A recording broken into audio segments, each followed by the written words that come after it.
औज़ुबिल्लाहिमिनश्शैतानिर्रजीम बिस्मिल्लाहिर्रहमानिर्रहीम।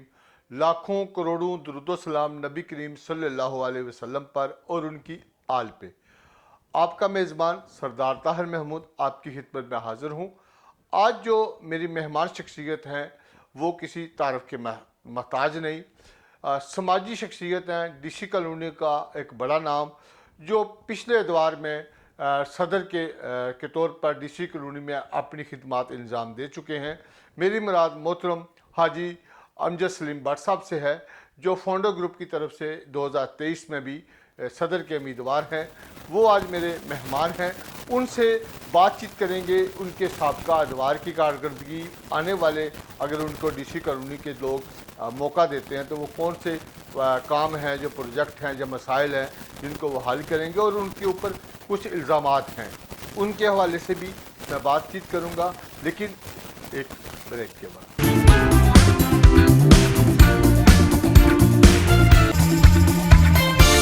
Welcome back. आज जैसे मैंने बताया कि मेरी मेहमान शख्सियत साबका सदर डीसी कॉलोनी हाजी अमजद सलीम भट्ट साहब हैं, जो सरबराह हैं फाउंडर ग्रुप डीसी कॉलोनी के। आई साहब, बहुत शुक्रिया, आपने अपने कीमती टाइम में हमारे नाज़रीन के लिए टाइम दिया।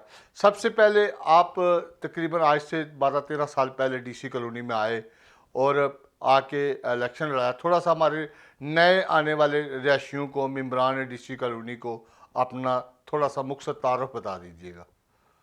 बिस्मिल्लाहिर्रहमानिर्रहीम।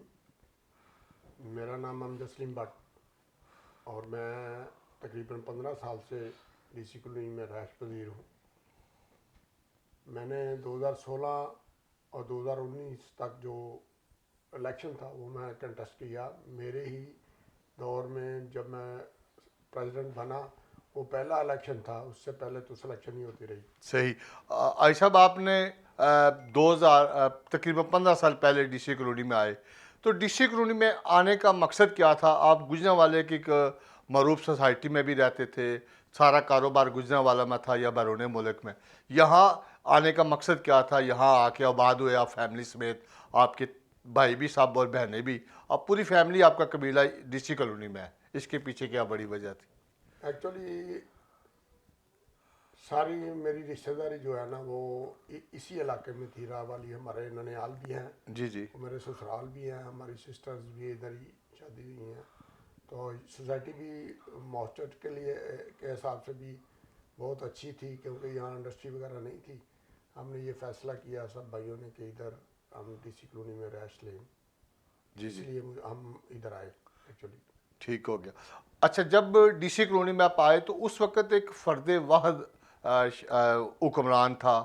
आप लोगों ने 2013 में भी यहाँ पे देखा रजीम बनी, 2016 में पहली दफ़ा यहाँ पे इलेक्शन हुआ और आपने ग्रुप बनाया फाउंडर के नाम पे।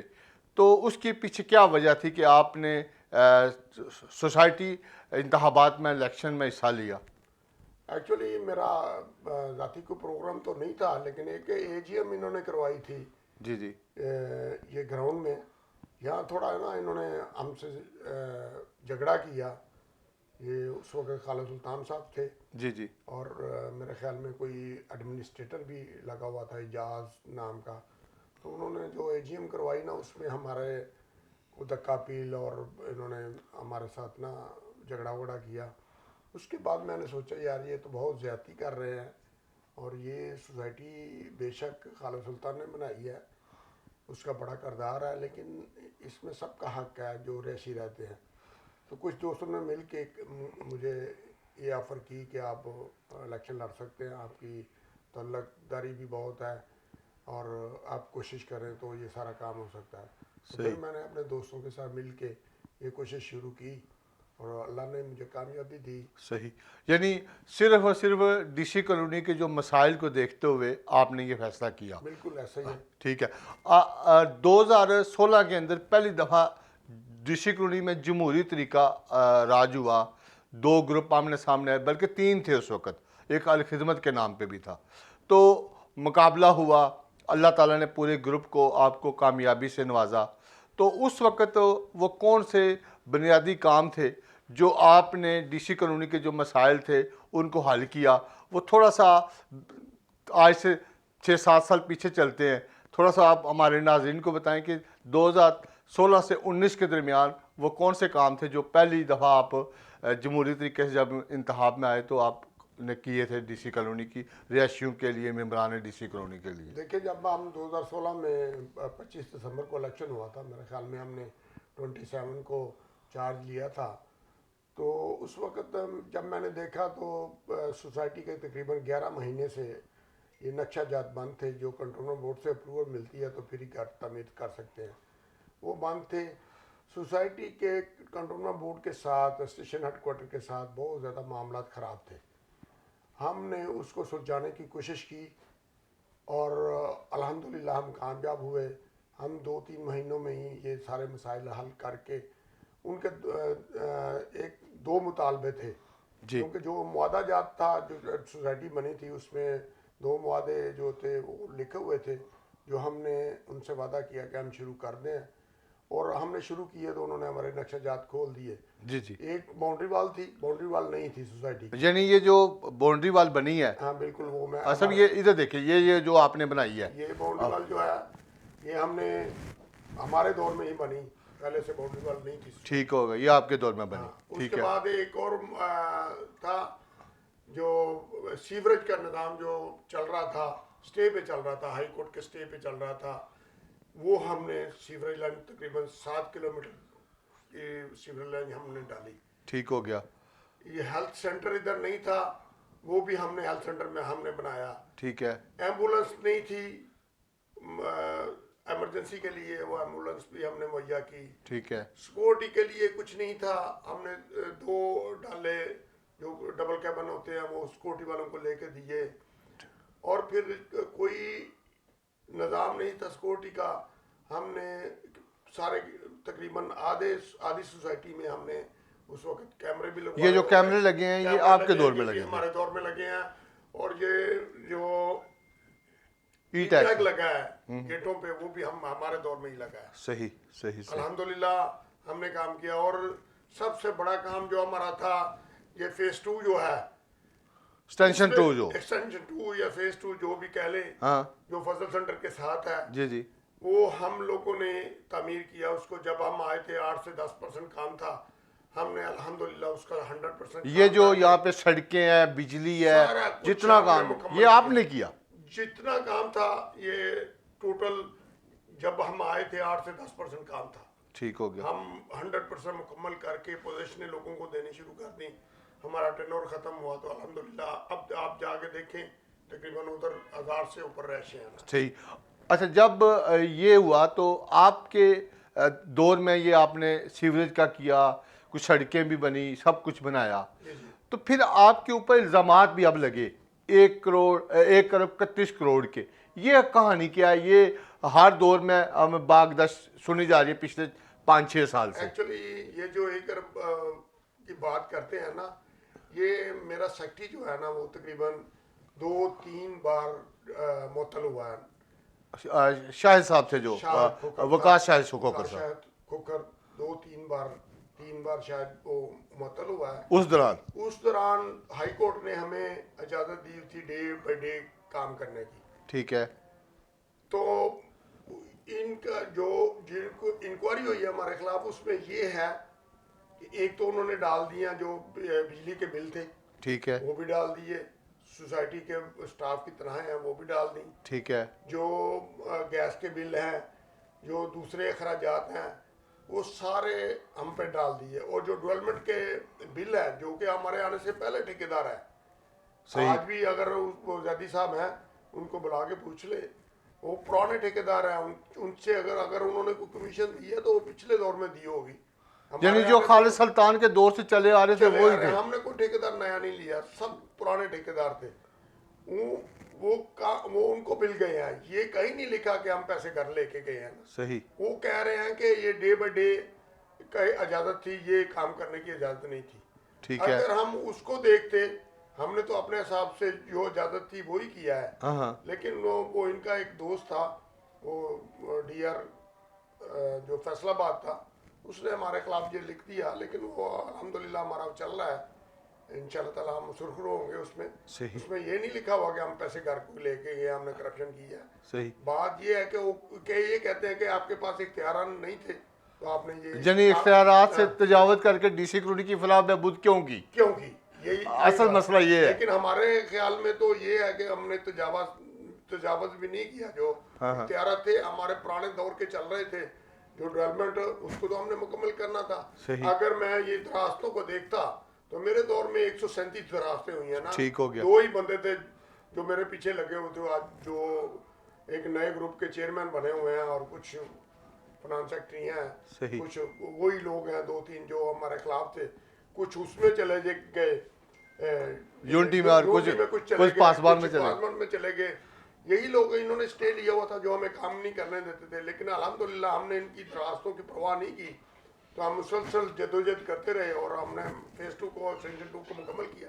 सही। अल्हम्दुलिल्लाह। अच्छा, आपने एक स्कूल का भी काम किया था और उसके बारे में भी आपके ऊपर इल्ज़ाम आता है कि आपने उसमें से किक बैक लिया, वहाँ से कोई कमीशन लिया है, तो इसलिए आपने इतने बड़े ब्रांड को डीसी कॉलोनी में इजाज़त दी कि आप यहाँ पे स्कूल बनाए। ये कहानी क्या है ज़रा? देखिए, हमने एक बीकन हाउस को फ्रेंचाइज लेने की कोशिश की थी। जी जी। और क्लासें शुरू भी हो गई थी, तकरीबन 97 बच्चे भी उसमें दाखिल हो गए, माशाल्लाह। ज़्यादा क्लासें शुरू हो गई थी।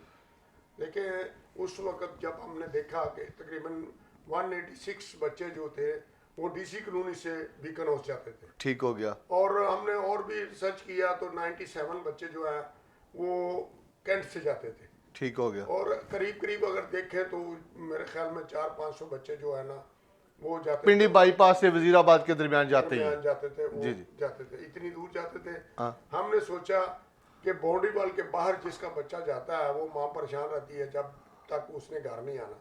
तो हम एक तो ब्रांड आएगा, जो दोस्त बाहर रहते हैं, मोहल्लों में रहते हैं, उनके बच्चे बीकन हाउस में पढ़ते हैं, वो भी हमारी तरफ राग़िब होंगे, डीसी कॉलोनी में आगे घर बनाने की कोशिश करेंगे। तो हमने वो दिया। हालांकि वो जिसका स्कूल है ना कसूरी का, कसूरी साहब का, वो 3 बार वज़ीर ख़ारजा रह चुके हैं। जी बेशक। वो तो फ्रेंचाइज के पैसे लेते हैं ना कि देते हैं। सही। वो मेरे सेक्रेटरी विकास खोखर पे इल्ज़ाम लगाया था कि वो पता नहीं उसने उनसे 6 करोड़ रुपया ले लिया या पता नहीं क्या किया है। हमें नहीं पता। मेरे ख्याल में ऐसा होता नहीं है कि इतनी बड़ी चेन जो है वो रिश्वत दे के को फ्रेंचाइज दे। वो तो हर जिसकी भी आप फ्रेंचाइज लेते हैं बड़ी कंपनी की, तो ज़ाहिर है उनको पैसे देने पड़ते हैं ना कि लेने पड़ते हैं। वो तो हमने अपने असर रसूल इस्तेमाल करके उनसे फ्री कोई फ्रेंचाइज का पैसा दिया नहीं, बल्कि उनसे अगर हमारा ये स्कूल चल जाता तो हम तो तकरीबन 60 से 70 लाख रुपया महीना इनकम भी थी सोसाइटी को ना। सही। जी, आज मेरे साथ मेहमान शख्सियत है साबका सदर डीसी कॉलोनी और मौजूदा 2023 के जो 12 मार्च को इलेक्शन होने जा रहा है उसके लिए उम्मीदवार हैं फाउंडर ग्रुप की जानिब से मोहतरम हाजी अमजद सलीम भट्ट साहब। लेकिन उनसे अगला लाए अमल और कुछ और बातें करने से पहले यहाँ लूँगा छोटा सा ब्रेक।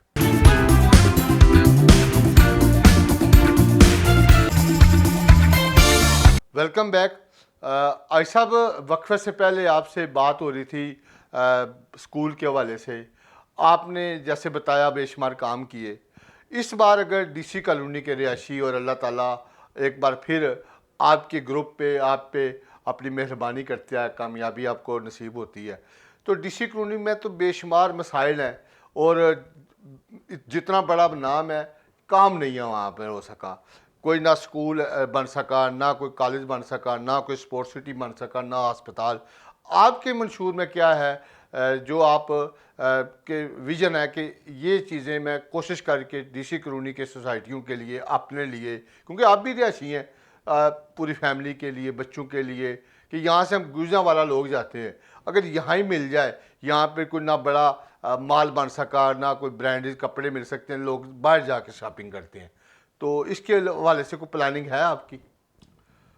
बिल्कुल, इंशाल्लाह ताला हम आएंगे। सबसे पहले तो स्पोर्ट्स और जो है ना स्पोर्ट्स के शोबे में हम इंशाल्लाह ताला, ये जो हमारे पास 14 एकड़ जगह है, तकरीबन 14.25 एकड़ जगह है सवान ब्लॉक में, मैंने इब्तदाई अप्रूवल ली हुई है इसके नक्शे की। ठीक हो गया। से इंशाल्लाह हम उसको तमीर करेंगे। यानी आपने अपने दौर में ये ली थी? इब्तदाई अप्रूवल ले ली हुई है ठीक है, उसकी। मैं तो स्पोर्ट्स बोर्ड लाहौर तक भी गया था, उस वक्त माशाल्लाह। अहमद जान साहब डीजी थे जी, जी। स्पोर्ट्स बोर्ड के। मैं वहाँ तक भी गया था, उन्होंने कहा था हम गवर्नमेंट से भी कोई ग्रांट लेके देंगे आपको। ठीक हो गया। तो लेकिन इन्होंने उसके बाद उसके पर काम नहीं किया। उसमें बाकायदा एक हॉस्पिटल भी होगा, ठीक हो गया। बाकायदा जिम भी होगा, गुड। लेडीज जिम अलहदा होगा, हर किस्म की उसमें स्पोर्ट्स होगी इंशाल्लाह ताला। ठीक यानी है। कोई ऐसी स्पोर्ट्स नहीं होगी जो आपने सुना हो कि ये स्पोर्ट्स है और इसकी सहूलत नहीं है। हम वो सारी सहूलतें इंशाल्लाह ताला देंगे। डीसी कॉलोनी के रिहायशी में इमरान हम डीसी आते कॉलोनी। ही सबसे पहले वो स्टेडियम शुरू करेंगे इंशाल्लाह माशाल्लाह। ताला। अल्लाह ताला हमें इज्जत दे तो सबसे पहले वो शुरू करेंगे। ये नक्शा जो है ना, आप सब लोगों को याद होगा, आपने वो बहुत सारे लोगों ने देखा होगा, लाहौर का जो फोटो स्टेडियम है उसी तरह का ये फोटो स्टेडियम है। ठीक हो गया। और जो इसमें कमर्शियल निकलेगा वो हम उसको ओपन ऑक्शन करके सारी दुनिया के सामने इंशाल्लाह ऑक्शन करके उसमें से इतने पैसे आ जाएंगे कि हमारा स्टेडियम जो बन जाएगा। सही। और उसके बाद हमें उस पर इनकम भी इंशाल्लाह ताला आएगी और सोसाइटी बेहतरी की तरफ जाएगी। सही, ठीक हो गया। आपने यानी एक ही जगह पे काफी सारी चीजें एक ही जगह छत के नीचे आप मुहैया इंशाल्लाह कर। उसमें कम्युनिटी सेंटर भी होगा। हाँ जी, ठीक हो गया। उसमें बहुत सारी और नहीं, आपने चीजें देखा होंगी। उसमें आपने सैलमा शॉप्स, हॉल। मॉल्स, हर किस्म के ब्रांड इंशाल्लाह ताला आएंगे। ये देखें, ये इन्होंने मेरे ख्याल में उसको आते ही बेचने की कोशिश की है 20 लाख रुपए कनाल के हिसाब से। सही सही सही। लेकिन उधर 60 से 70 लाख रुपए मरले की जगह है। इंशाल्लाह ताला जितना स्टेडियम में खर्चा आता है उससे ज्यादा पैसे हमें उसको ऑक्शन करके उसका कमर्शियल जो है वो हमें आएंगे ना। सही। तो इंशाल्लाह ताला उसमें हर किस्म की सहूलियत होगी। अच्छा, ऐसा एक्सटेंशन 3 का बड़ा शोर है और कहते हैं जी हमने इसको नक्शा अप्रूवल करवा के 15 करोड़ दे के अब इसको अप्रूवल करवाते तो तकरीबन 1 अरब के करीब खर्चा होना था। ऐसे ही ये बिल्कुल बकवास है। देखिए, जब इन्होंने ये बनाया है फेज 1-2 का जो पैसा उधर लगा ही नहीं सकते। सही। ये तो राशियों से लेकर लगाना चाहिए था जो उन्होंने जिनकी अलॉटमेंट की है। लेकिन चलो इन्होंने लगा दिया, उसका कुछ किया तो नहीं है। ये 3 साल गुजर गए हैं, क्या किया है इन्होंने? कुछ भी नहीं किया उसका। हम आएंगे इंशाल्लाह, आते ही उसको लॉन्च करेंगे। जो लॉन्च खर्चा करेंगे। पास हुआ है उस पर कोई किसी का मुखालफत नहीं है। हम इंशाल्लाह ताला आते ही उसको लॉन्च करेंगे। जो एकड़ों जगह है मुख्तलिफ वो क्लास के तक, इसके बारे में क्या फैसला करेंगे? असल में जो दूर इन्होंने जगह ली हुई है 10 से 15 किलोमीटर दूर, हम उसका भी हल निकालेंगे। जितने डीलर हजरात हैं, इन्वेस्टर हजरात हैं, हम उनको बुला के उनसे मशावरत लेंगे, उनसे तजावीज़ लेंगे। जो बेहतर तजवीज़ होगी उसके हिसाब से उसको अमल दरामद करेंगे कि इस जो दूर ज़मीनें इन्होंने ली हैं उसका क्या हल है, और जो इसके करीब करीब जगह है वो भी हम इंशाल्लाह लेके उसमें शामिल करेंगे। सही। जो एक और पिछले दिनों बड़ा बड़ा इशू था, आखिर पे जब ये रजीम का दौर ख़त्म हुआ, राना मोहम्मद सैन का इशू बड़ा हाईलाइट हुआ। उसके लिए आपने भी आवाज़ उठाई, आपके ग्रुप ने भी उठाई कि उसमें भी इन्होंने एक बड़ा किक बैक्स लिया मौजूदा रजीम जो पिछले दौर में गुजरी है। इसके हवाले से आपका क्या था लाया? असल में एक तो सबसे बड़ा उसमें प्रॉब्लम ये है कि उनकी 12 एकड़ जगह है, ठीक है। इन्होंने 16 एकड़ कर दी। जबकि उनके बच्चे जो थे, उनकी बहनें थी, उनके 4 एकड़ थे, वो पहले से ले गए हुए हैं सारा कुछ। ठीक है। ये इन्होंने ज्यादती की है। वो 4 एकड़ के जो हुआ है, इन्होंने किकबैक्स जो ली हुई हैं, जो इंशाल्लाह ताला हम आएंगे तो वो देखेंगे कि असल इन्होंने दिया क्या है और लिया क्या है। ठीक है। खुद क्या लिया है। ठीक है। उसके हिसाब से हमको इसकी मुखालफत नहीं कर रहे। बेशक उनकी ज़मीन थी, उनको कुछ ना कुछ देना चाहिए था, ठीक है। लेकिन ये सारा कुछ होना चाहिए था सब दुनिया के सामने। ठीक हो गया। ये आम दिनों में होना चाहिए था। संडे मंडे को नहीं, संडे को रातों को रात कुछ नहीं होना चाहिए था। जो ये इन्होंने रातों रात उनके साथ को डील करके जो किया है, हम उसके खिलाफ नहीं है। बेशक उनकी करोड़ों अरबों रुपए की ज़मीन है, लेकिन मेरे हिसाब से 4 से 5 अरब रुपए की ये काबल मार्केट है जी जी। और ये सोसाइटी का एसेट है। इसको तो कभी भी सेल आउट नहीं करना चाहिए था। सही। क्योंकि मैं अपने दौर में इसका एस्टिमेट लगाया था 21 करोड़ रुपया इसमें लगता था, लागत आती थी तो 50 से 60 लाख रुपया महीने की इसका किराया आना था। इन्हीं एसेट की वजह से सोसाइटी ने चलना है, कोई गवर्नमेंट से फंड तो नहीं मिलते। सही। आयशा साहब, हमने देखा था कि आपके दौर में डीसी कॉलोनी एक हरा भरा बागात की शक्ल इख्तियार कर गई थी। बड़ा बागबानी के ऊपर आपने बेशुमार काम किया। और उसके बाद अब देखते हैं हम पार्कों के अंदर, आप रूटीन में मेरे साथ सर्वे करें, गंदगी के ढेर हमें नज़र आते हैं, मुलाजमीन का ढेर है। और सोसाइटी के अंदर सिक्योरिटी के हवाले से भी आए दिन साल में 2 4 5 ऐसी बिग बिग डकैतियाँ होती हैं करोड़ों वाली। ये नाकस हिकमत अमली का नतीजा आप समझते हैं कि या तोजो ना तोजो की वजह से? असल में उनका ध्यान ही नहीं था फेस 1 2 में कोई काम करने का। सही। मेरे ख्याल में तो ये है, खाली ख्याल नहीं है, लेकिन हकीकी बात है कि इन्होंने फेस 1 2 के मतलब सोचा भी नहीं है सही। कि इसका कुछ कर लेना। इनका सारा ध्यान ज़मीनें ख़रीदने और बेचने में था, जो सारी दुनिया बता रही है, आपको भी पता है, और हर तरफ यही शोर है। अगर ये थोड़ा सा भी ध्यान करते ना, 10% भी करते, तो सोसाइटी भी ये फेस 1 2 जहाँ हम रह रहे हैं, जी जी। जहाँ ये हमारी ज़रूरत है, तो इसका भी इन्होंने अच्छा काम हो जाता अगर 10% भी ध्यान करते। सही। इन्होंने बिल्कुल ध्यान नहीं किया। हमारे दौर का हार्टिकल्चर देख लें, सफाई देख लें, सिक्योरिटी देख लें और अभी का देख लें, लेकिन फ़ंड जो इस्तेमाल हुए हैं मेरे हिसाब से हार्टिकल्चर में 10 गुना ज़्यादा फ़ंड इस्तेमाल हुए हैं हमारे 3 साल दौर में सही। निस्बत। सही। लेकिन फिर भी हालात जो आपके सामने हैं, तो इंशाल्लाह ताला हम आएंगे, हार्टिकल्चर भी दुरुस्त करेंगे और सफाई का भी इंतज़ाम जदीद तकाज़ों पे करेंगे और सिक्योरिटी का भी हम फुल प्रूफ इंतज़ाम करेंगे। जो गेट रह गए हैं जहाँ ई टैक नहीं है वहाँ भी हम ई टैक लगवाएंगे। सिक्योरिटी के जो मुलाजम हैं, वो नए जो इन्होंने भर्ती किए हैं, हम उनकी भी सिक्योरिटी करेंगे कि जो अच्छे बंदे हैं, जो सिक्योरिटी और चाहिए हमें, क्योंकि फेस 2 में, एक्सटेंशन 2 में सिक्योरिटी बिल्कुल नहीं है, क्योंकि हम डोर टू डोर जब कंपेन करने जाते हैं तो देखते हैं उधर कोई सिक्योरिटी नहीं है ना। सही। इन्होंने उधर ध्यान नहीं किया ना, उस गेट पे ई टैक लगा हुआ है।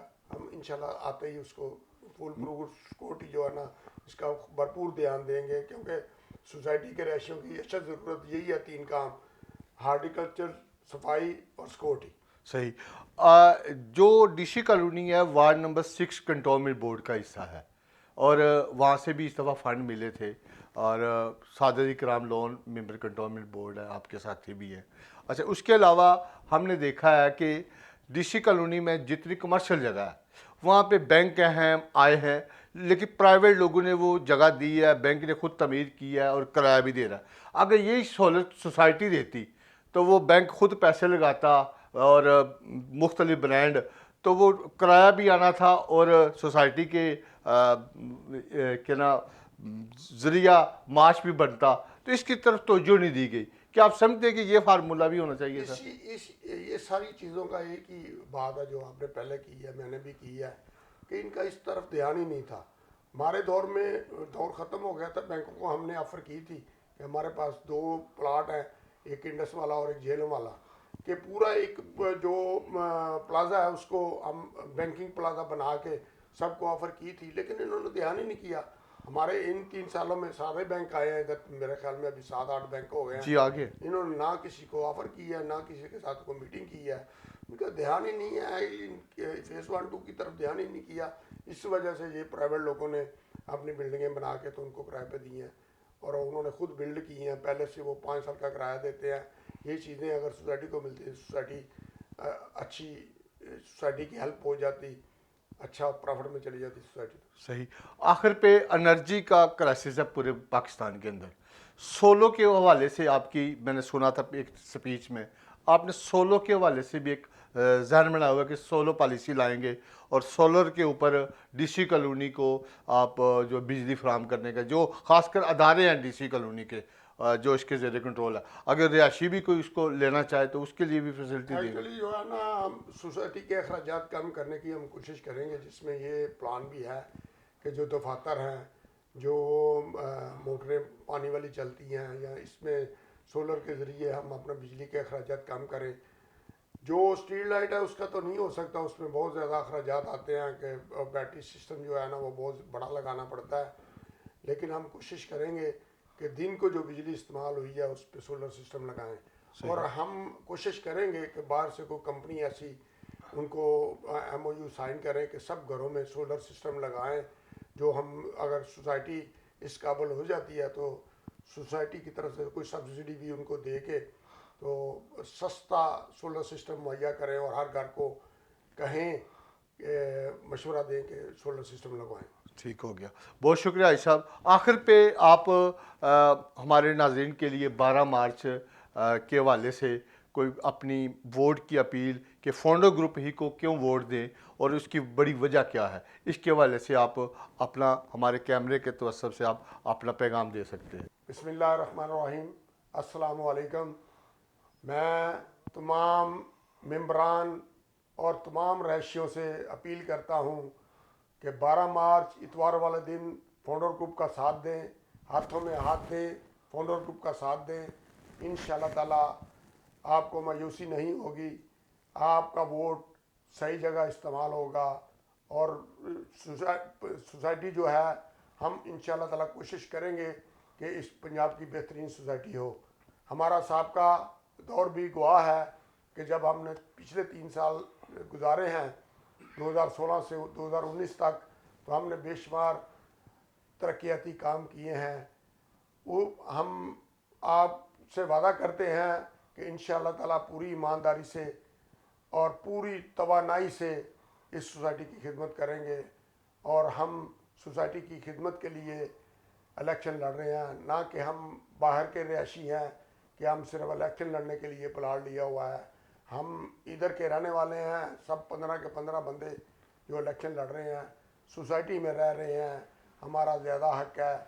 इस सोसाइटी में बहुत से काबिल लोग हैं, प्रोफेसर हजरात भी हैं, इंजीनियर हजरात भी हैं, डॉक्टर हजरात भी हैं। हम इन रिहायशी इस काबिल हैं कि हम इस सोसाइटी को बेहतर तरीके से चला सकते हैं। हमें बाहर से कोई इम्पोर्टेड बंदा लाने की ज़रूरत नहीं है। हमारे 11 मेंबर्स हैं और ऊपर की सीटें 4 हैं।